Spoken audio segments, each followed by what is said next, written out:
Well, that was all right, wasn't it? He'll go far, this lad. Right, here is the bucket with all of your questions in. What I'm going to do is draw them out at random, and our two lovely contestants here will both answer. What I will do is, every time I read out your name, would the questioner please wave, just to prove that they're genuine questions, okay?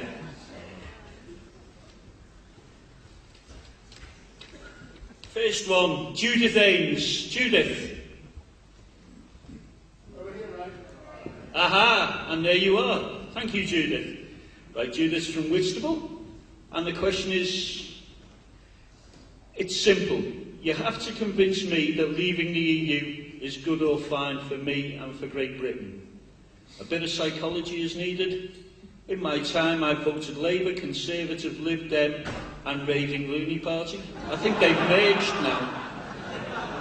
So, well, Judith, let me say this to you, that those that are advocating that we vote to remain are not advocating that we remain with our current relationship with the EU. They're advocating our continued membership of a political project that is a process that moves on every single day.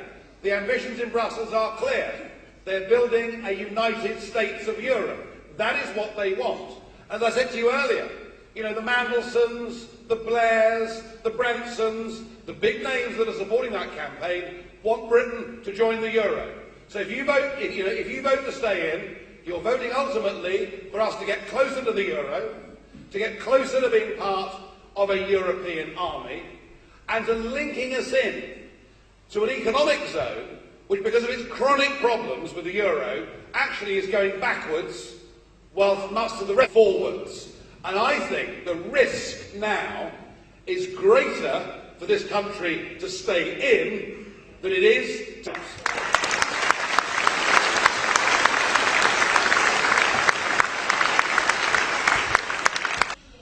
Well, do you know what? You were one of the clever ones. You saw through it. But I bet there's a few people here who... I mean, my parents both voted. My parents both voted yes, because they believed what they were told. You know, they're busy running their lives. They didn't have time to read the Treaty of Rome. So those of you that voted no, hurrah, well done. And let's just help us to make sure this time we're in the majority.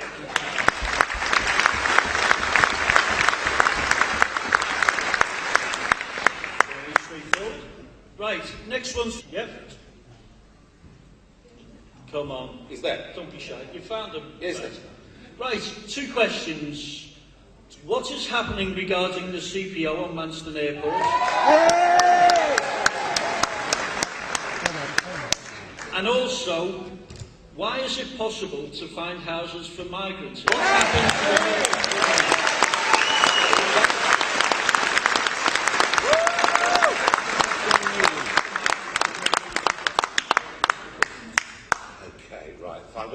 Well, the second question is quite easy, isn't it? We've kind of lost respect for our own people, haven't we? We don't put our own people first. Hence, in my speech, I said, you know, we have 1.8 million people now on the social housing list. So we've got our priorities wrong. It's as if we're almost become ashamed of putting Britain and British people first. And actually, that should be the first duty of government. All right?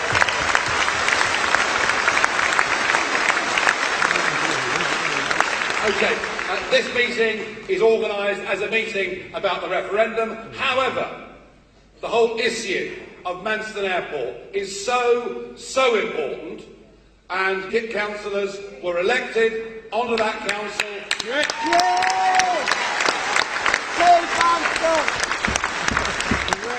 To say we would do everything reasonable we could within our powers to give Manston Airport a chance.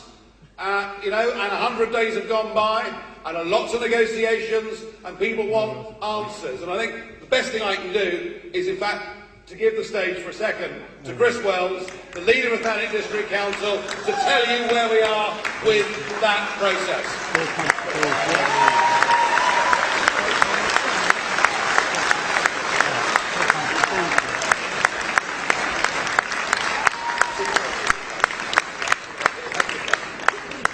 Good evening. Can I say first of all, those of you who are not Thanet residents, welcome to the Isle of Thanet, the only piece of UKIP controlled territory in the whole of the United Kingdom.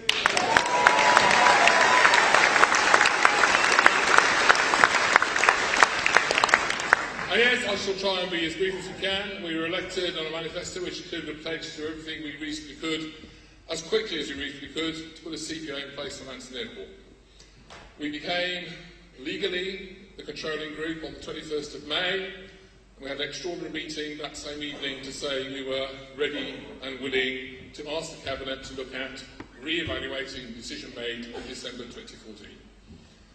There followed a number of meetings that led to the 14th of July Cabinet meeting, which said we were now ready to begin the process of actually reviewing the situation of having an indemnity partner whose job it is to pay the bills. Over the course of the summer, some of those negotiations went a little awry. There was a genuine misunderstanding between the two sides as to what the financial information required was, and that financial information was not the financial information that we were expecting, that our legal advice said we should have.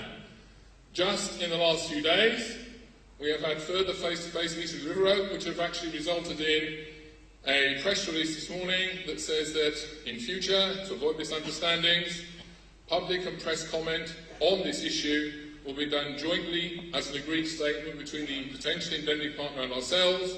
The first of those went up today in Britain and America simultaneously. Over the next 30 days, we're expected to have a number of meetings to thrash out the outstanding issues. At the end of that time, we will end that press blackout and be ready to move forward as soon as we can solve those one or two remaining problems.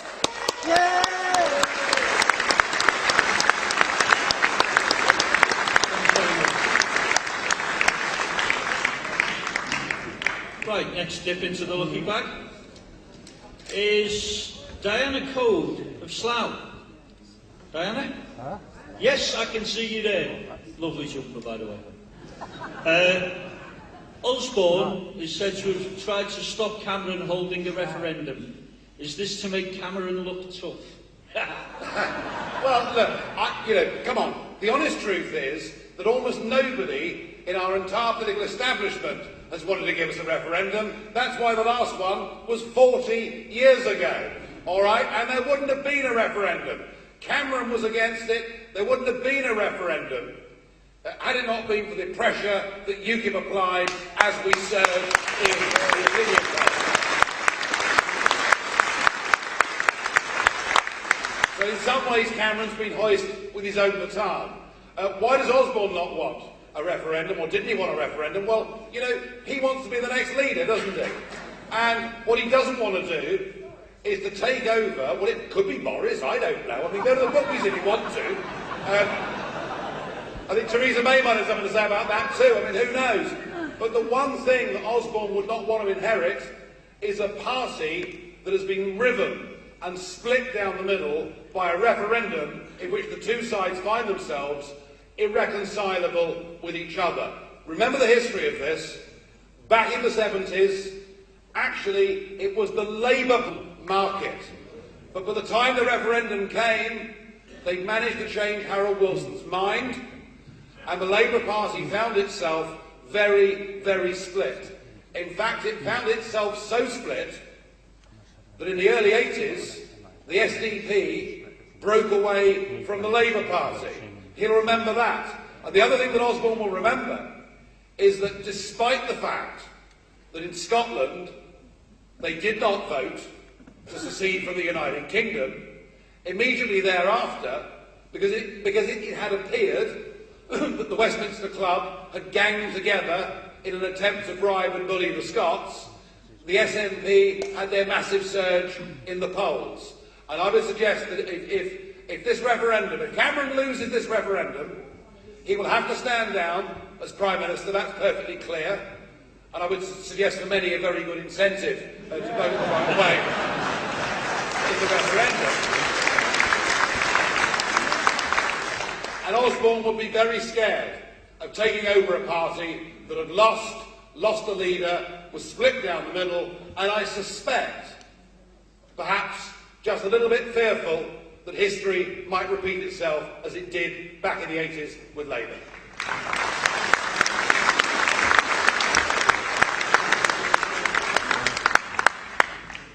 Rightio.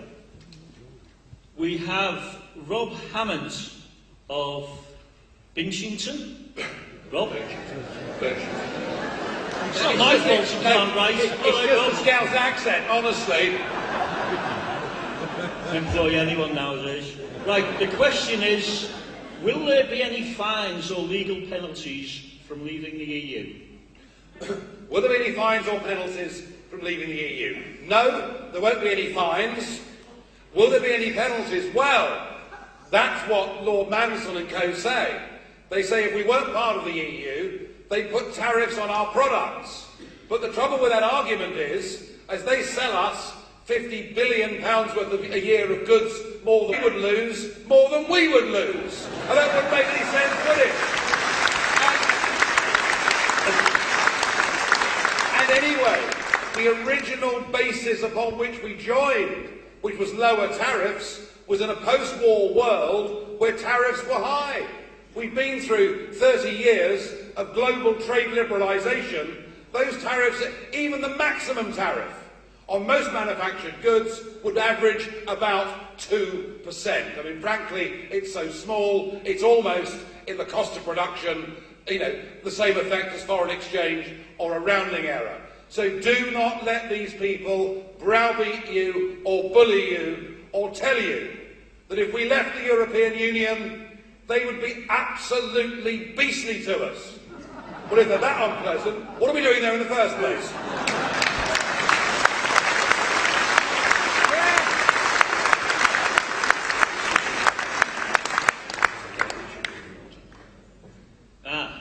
Victor Webb. Vic, there you are. When will we put to the public the disgraceful treaties which have been signed by both Conservative and Labour governments and require Cameron to answer for them? Look, there's no point going back into the history of this. It's important to understand, as I say, the sheer deceit from Heath onwards. It's important to understand that, and to understand that at each successive treaty, we frankly haven't been told the truth. I remember the day that the European Constitution was put together in 2004, and I went to the press conference, and there was Giscard d'Estaing saying, with this document, the European Union becomes a global superpower. And on the same day, in the House of Commons, the Europe Minister, Peter Hain, was asked about the Constitution and said it was just a tidying up exercise. So, we've been used to being lied to, we've been used with each successive treaty and surrender of our sovereignty being told, don't worry, it doesn't matter. But there's no point back trading. We are where we are. We have a referendum. We have an opportunity to take on a political class and a corporate business class that is now defending a model that is 50 years out of date. It's out of date, it's run by tired, unelected old men, and we can do so much better as a self-governing, global trading nation. Let's be positive, because that's the way we're going to win.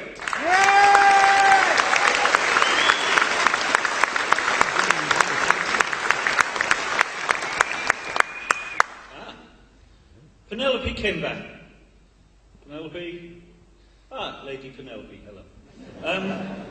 Who should lead the Leave campaign? No.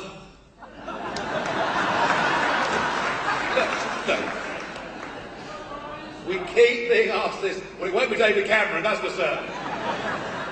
I don't know the answer to that. I mean, what is going to happen is there will be a designated group, all right, for the Yes campaign and the No campaign.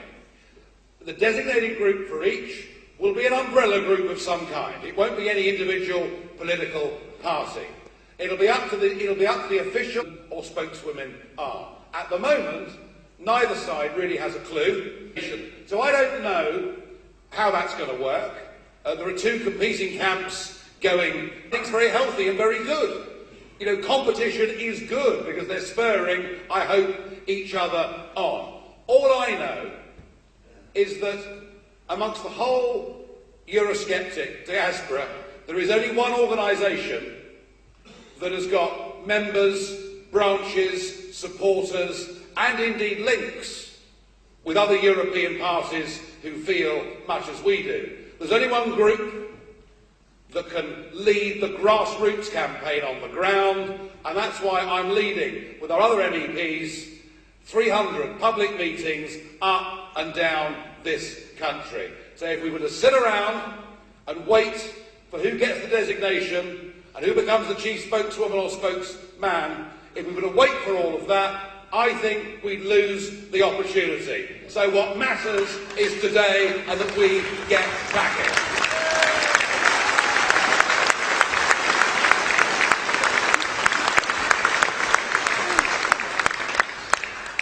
Right, next one from Arthur Campbell-Walter. Arthur? No? Yes? No, I can't see that far. I need better glasses. I'll trust you.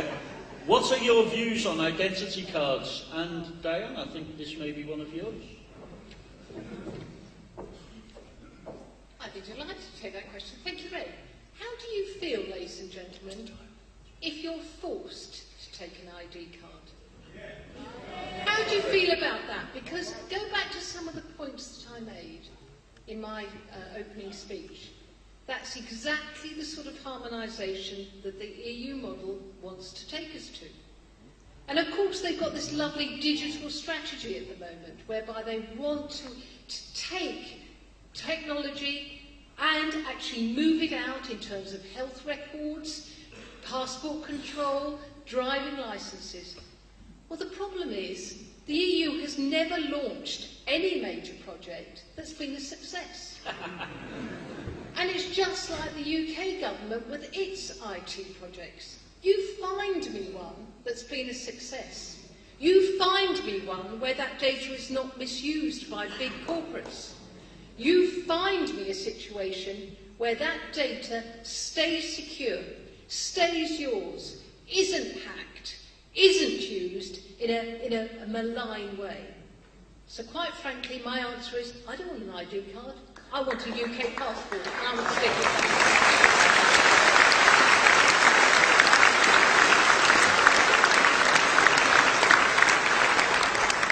It's not just Nigel who can do the good answers, is it? Right, we haven't got a great deal of time. What I'm going to do is I'll have two more and apologise to the rest of you. And then we'll round off with something else. Dave Hollis, I can see you, Dave. What would the UKIP stance be on drift netting in inshore waters, which is destroying the sea bass? Well, that's a very, very, very technical fishing question, and drift netting is controversial. The fishermen want to do it. Some of the conservationists are worried about it. All I can say to you is this. Frankly, any debate on what we do with fisheries, frankly, is futile. All the while, we've surrendered our territorial waters to Brussels, because that is exactly what we've done. And when you look at it, when you look at Channel East, this area here, and you see that the British commercial fleet have 7% of the cod quota, and the French have 78, it says to me, let's do what Norway's done, let's take back our territorial waters, let's give the British fishing industry a chance and put in place the right measures.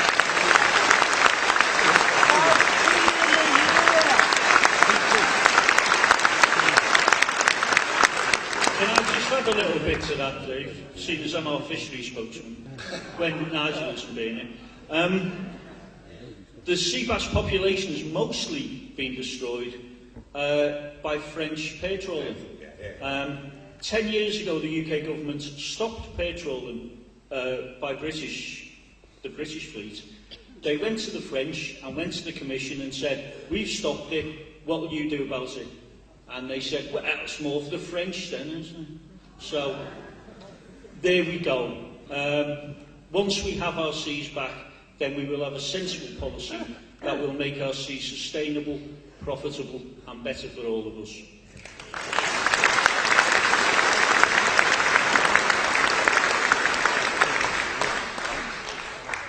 Right, Peter, who doesn't appear to have a surname, he's... You're the Peter in Cliftonville, are you? You're not just making it up. Right.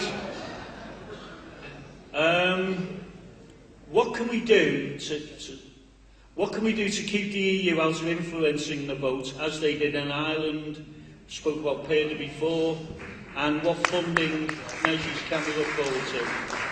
Well, this is our last one, is it? This is our last right, okay. The last hurrah, Peter from Cliftonville. The answer is very, very little. One of the things that will be discussed and debated maybe tonight or tomorrow in the House of Commons is they want to try and get these Perda rules, this idea there should be neutrality from the government in terms of what they say and what they spend for the last month or so. That sounds fine and dandy, but I remember, because I'm a veteran of EU referendums. In fact, when the Irish had their first referendum, even saying that's disgusting, isn't it? Because if you vote the wrong way, they often make you vote again. And I remember the first Irish referendum on the Lisbon Treaty, and our group of MEPs intervened. We put a leaflet out to every house in Ireland, and they voted no, and the Irish Prime Minister, the Taoiseach, in Bedoyle the next day said Nigel Farage has hijacked Irish democracy. And I was pretty pleased about that. So, you know, you always get other voices. But the problem is this. When the second referendum came, when I got to Dublin Airport and I drove into the centre of the city, virtually every single billboard that had been taken was paid for by the European Commission. And whatever Parliament says, as members of the European Union, their law is superior to our law, and I would expect that they are going to spend a lot of money in the last month of this campaign to try and persuade us to stay part of it. After all, we do directly enrich them, don't we? However, if you have got a losing argument, it doesn't matter how much money you spend because you've lost the debate. And that again is why this meeting today matters. It's why this campaign matters. It's why ultimately whoever does get the no designation we will work with, and why as these meetings go on I'll be very happy if Labour politicians or Conservative politicians want to come on this platform and share these meetings with us. We must forget about left and right, but we must think about right and wrong. We must do that.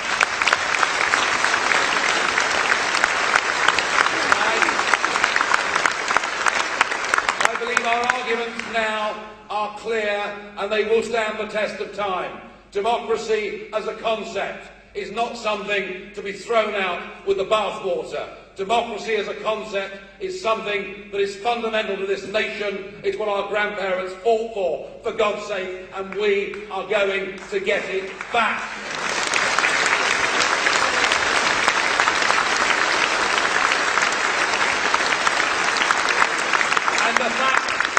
And the fact that we should control our own borders and be a lot better off as a nation for doing so is, I think, now unarguable and agreed by the vast majority of British people. All I would say to all of you this evening is thank you for coming. It's a massive audience. It is to date the biggest public meeting that I've yet put on in this country, and I hope as this campaign goes on, this grows and grows. But can I please ask you to do something, to get involved, to commit, to help, to talk to your friends, to talk to your family, and I will try in the foyer to meet as many of you as possible in the next half hour or so. Thank you very, very much. Thank you.